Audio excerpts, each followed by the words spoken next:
La Edad Media se comprende entre el siglo V y el siglo XX. Inició en el año 476, el año de la caída del Imperio Romano de Occidente, y su final en 1492, año en el que Colón llegó a América. Esta época comprende 10 siglos, por lo que a su vez se subdivide en Alta Edad Media y Baja Edad Media. La Alta Edad Media comprende el periodo del siglo V al siglo X y un total de 5 siglos caracterizados por la lucha y supremacía de los tres imperios coetáneos, el bizantino, el islámico y el carolingio.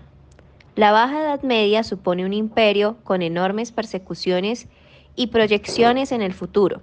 Las instituciones establecidas en la época y los valores sociales entraron en decadencia y comenzó su institucionalización como medida para protegerlas.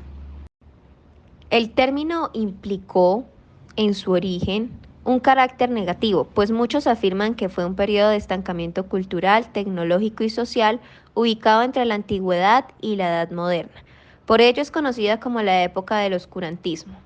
En esta época la Iglesia se propuso a abolir y suprimir todo tipo de pensamiento e ideología que no le proporcionaba beneficio alguno, y la población europea, al verse privada de cuestionar los dogmas religiosos, adoptó esas verdades reveladas, las cuales no admitían crítica, ya que al no reconocerlas serían obligados a recapacitar o ser perseguidos hasta la muerte. Entre el siglo XI y XII adquirieron protagonismo las cruzadas, cuyo objetivo era recuperar el control europeo de Tierra Santa. Estas motivaciones y otros factores hicieron que la Iglesia adquiriera mayor autonomía institucional, influyendo en el orden político, militar, social y educativo. El pensamiento estaba basado en el teocentrismo, por el que las personas ponían a Dios como principio y fin del universo. Se veía a Dios como creador, señor y juez ante quien debía comparecer la humanidad. El pensamiento medieval imperante fue la escolástica, donde la razón quedaba subordinada a la fe, primando la teología sobre la filosofía. Esta forma de pensar, que había dominado la Baja Edad Media, perduró en años posteriores. Ahora bien, hablemos de lo que fue la opinión pública en este periodo histórico, pues con la aparición de las universidades en la Baja Edad Media se produce una creciente alfabetización de gran parte de la población, lo que, unido a la aparición y difusión de la imprenta, que hacía que los escritos llegasen a un mayor número de personas más rápidamente y a un precio más asequible, crea la necesidad de establecer un control efectivo, sobre todo cuando la imprenta es utilizada como medio de difusión de las ideas del protestantismo y en general de todo tipo de propuestas ideológicas, científicas o sociales que iban en contra de las establecidas.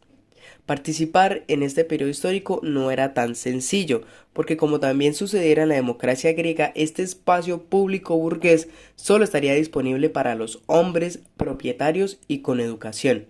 Las mujeres, los económicamente dependientes y quienes no fueran descendientes de los romanos estarían fáctica y jurídicamente excluidos. Además, dentro de los elementos importantes formadores de la opinión pública de la Edad Media están los juglares, quienes se encargaban de impartir enseñanzas y contar historias mediante el canto. Informaban y entretenían sobre la Reconquista. En este periodo histórico, pensar distinto era delito. Por esta razón se dio la Santa Inquisición, dedicada a la investigación, condena y castigo de la herejía, que era un ideal religioso rechazado por las autoridades eclesiásticas.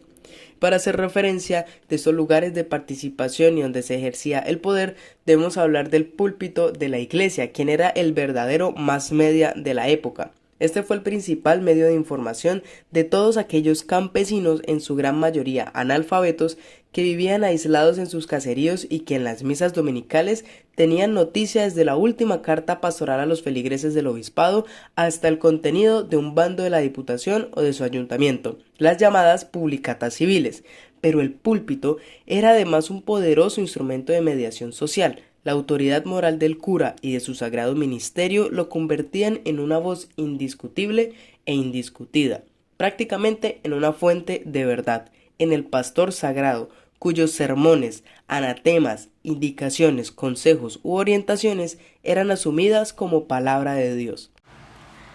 San Agustín, Tagaste, 13 de noviembre del 354 a Hipona, 28 de agosto del 430.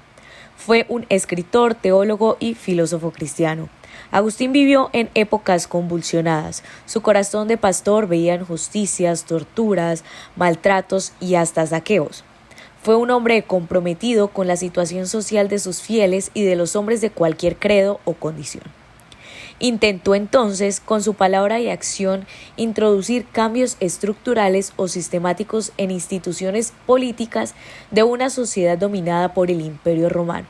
Su tarea pastoral y política hay que entenderla como el logro de una serie de cambios estructurales dentro de los mecanismos políticos, instituciones y políticas de una sociedad, como los que se refieren a las leyes, impuestos, educación, ejército, seguridad pública, justicia criminal, ambiente, asistencia social, derechos humanos y civiles. Su mirada era promover justicia social, tratando de cambiar estructuras políticas injustas. Los gestos e intervenciones del corte político-social respeta a la autoridad civil en el poder, pero busca reformas, estructuras políticas concretas apoyadas por esta autoridad. Hay en San Agustín un claro respeto hacia la autoridad y legitimidad del Estado, pero dicho respeto no necesariamente ha de ser considerado como absoluto. Reconocer la legítima autoridad, pero también exhorta permanentemente la responsabilidad que esta autoridad tiene al promover el bien público, ya que es un servicio a la comunidad. Dicha acción política no es programática, y aun cuando su pensamiento político es el principio teológico, no busca implementar una visión política particular. Su meta es la solus animarum, persigue el bien integral del hombre, busca inflamar el corazón de la gracia de Dios. Por eso mismo, intenta dar alguna forma de solución a enfermedades sociales particulares de su pueblo. Agustín respeta, pero no es un sujeto complaciente o pasivo frente al orden público existente. Santo Tomás de Aquino, Rocaseca 1224-1225 a Abadía de Fasanova, 7 de marzo de 1274. Fue un presbítero, fraile, teólogo y filósofo católico. Es considerado el principal representante de la enseñanza escolástica medieval y una de las mayores figuras de la teología sistemática. Él planteó que el poder político pertenece al pueblo, donde entre el pueblo y el gobierno existe una íntima relación en tanto la comunidad como conjunto de personas no puede realizar el mando directamente ni mucho menos ocuparse de todas las funciones políticas. Para la Edad Media era muy importante el pensamiento de que la razón y la fe no podían ser compatibles, que la relación entre ambos era imposible. Sin embargo, Santo Tomás de Aquino refutó aquella teoría promulgada por la gente religiosa en su obra Summa contra Gentiles. La finalidad del libro queda expresada por el propio autor: manifestar la verdad que profesa la fe católica, eliminando los errores contrarios. La fe y la razón son procedentes de la obra de Dios y que puede haber una perfecta relación y armonía entre ambas. Argumentó que tanto el mundo natural como el sobrenatural son creaciones de él, y ambos no se pueden considerar como separados o contradictorios, porque proceden del mismo creador, por lo que la fe y la razón, a pesar de ser dos cosas distintas, no se contradicen, ya que se puede obtener conocimientos y verdades a través de ambas. Este nació el 10 de noviembre de 1483. Inició sus estudios en la universidad en 1501. Años más tarde comenzó su maestría y estudió Derecho. El inicio de su vida cristiana se dio después de quedar atrapado en una tormenta eléctrica en la que casi muere, y fue allí donde pidió a Santa Ana prometer convertirse en monje después de que ella lo salvara. Desde el principio el monje se mostró como un discípulo obediente.